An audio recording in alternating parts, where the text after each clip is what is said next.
अरे आमदार रोहित पवार यांनी मुंबईमध्ये आणि दिल्लीमध्ये 28 तारखेला झालेल्या आमचे नेते राज्याचे उपमुख्यमंत्री अजितदादा पवार यांच्या विमान अपघाताबद्दल काही प्रश्न उपस्थित केलेले आहेत आणि त्यांनी त्याच्यावर एक सखोल अभ्यास करून 2 दिवस त्यांनी एक प्रेझेंटेशन देण्याचा प्रयत्न केला.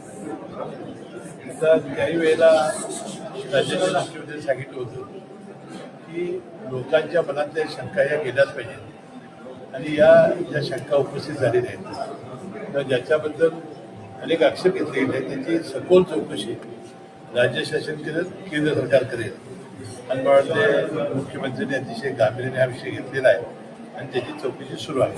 पण त्याने दावा केलेला आहे की अरोरा यांना जे काही नोटीस दिले ते रद्द करण्यासंदर्भात आता असे रोहित पवारांना माझी विनंती आहे की त्यांचे चुलत्यांचा अपघात झालेला आहे जसा ज्यांना दुःख झाले त्यांच्यापेक्षा आम्हालाही जास्त झालेलं आहे. आम्हालाही त्याबद्दल काळजी आहे आणि आमच्याही मनामध्ये शंका आहेत त्या आम्ही मुख्यमंत्री मोदींच्याकडे व्यक्त केलेल्या आहेत. परंतु बाकीच्या ज्या गोष्टी आहेत त्या आमच्या पक्षातल्या अंतर्गत गोष्टी आहेत त्यामध्ये रोहित पवारांनी मला वाटते कृपया भाग घेऊ नये. त्यांनी अजित पवारांच्या अपघाताबाबत जी आता माहिती दिलेली आहे त्याचा ते पाठपुरावा करतायत ते मला वाटतं एक त्याचा मुद्दा म्हणून त्यांची अस्वस्थता मी समजू शकतो. विरोधक तटकरेला टार्गेट किंवा प्रफुल्लबाईंना टार्गेट करताना दिसत आहे. एक फाईलच्या निमित्तानं दोघांचं नाव वारंवार घेतलं जातं. डॉक्टर मला एक सांगा त्यांची तटकरे साहेबांची दादाची तटकरे साहेबांची प्रफुल्लबाईंची त्याही एकदा भेट झाली असेल अनेक वेळा भेटी झाली असेल. प्रफुल्लबाई पटेल हे राष्ट्रवादी काँग्रेसचे पवार साहेबांच्यापासून कार्याध्यक्ष आहेत.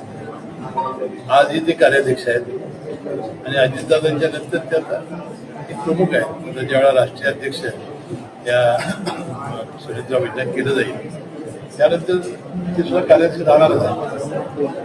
आता तटकरे साहेब प्रदेशाध्यक्ष आता मला हेच समजत नाही मी ज्या दिवशी मतदान होतं त्या दिवशी मी त्याचा खुलासा केला होता की हे दोन विलन कसे होऊ शकतात त्यांना टार्गेट का केलं जाते.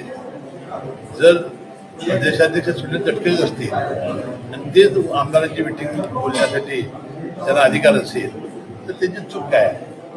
राष्ट्रीय अध्यक्ष म्हणून प्रफुल्लबाई पटेल हे मुख्यच असल्यामुळे ते उपस्थित असणं किंवा त्याच्यावर असणं याचं गैर काय आणि म्हणून एकत्रित पवार साहेबापासून ही मंडळी तिथं आहेत आजही ती होती त्यामुळे विनाकारण त्यांना टार्गेट करण्याचा प्रयत्न ही मंडळी करतायत आणि आमच्या पक्षात अंतर्गत हे दुडबुड करतायत असं माझं मत आहे.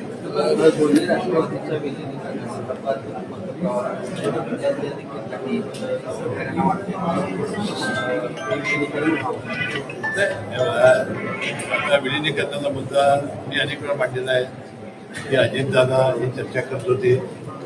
राष्ट्रवादी काँग्रेसच्या कुठलाही नेता त्या चर्चेत नव्हता त्यामुळं त्यांची चर्चा झाली नाही असा काय आमचा दावा नाही.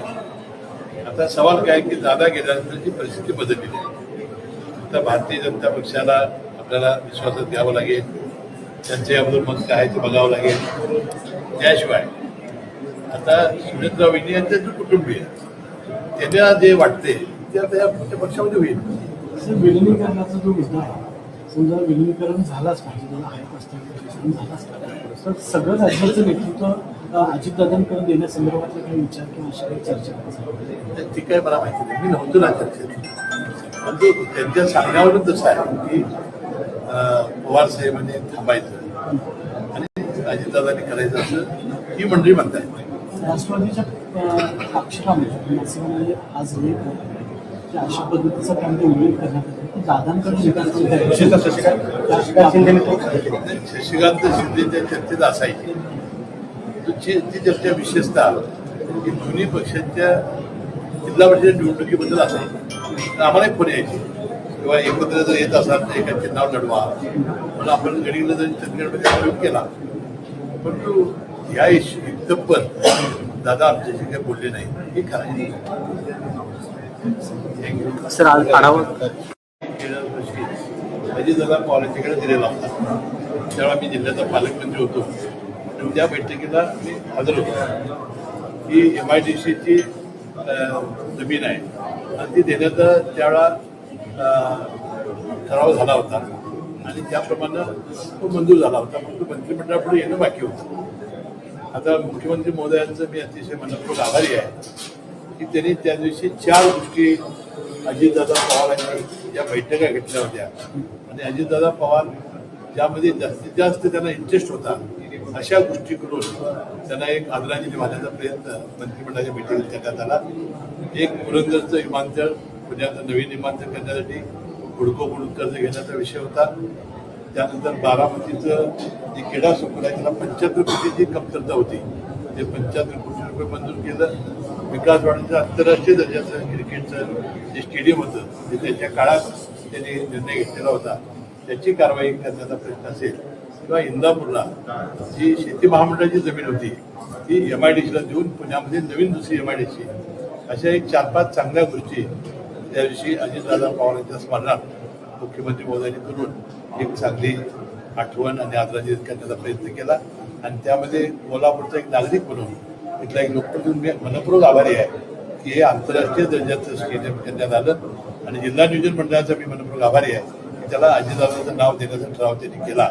मला वाटतं त्यासाठी आता एक BCCI ICCI या नामांकन त्यांचं जे नॉर्म्स आहेत त्याप्रमाणे हे स्टेडियम उभं राहिलं.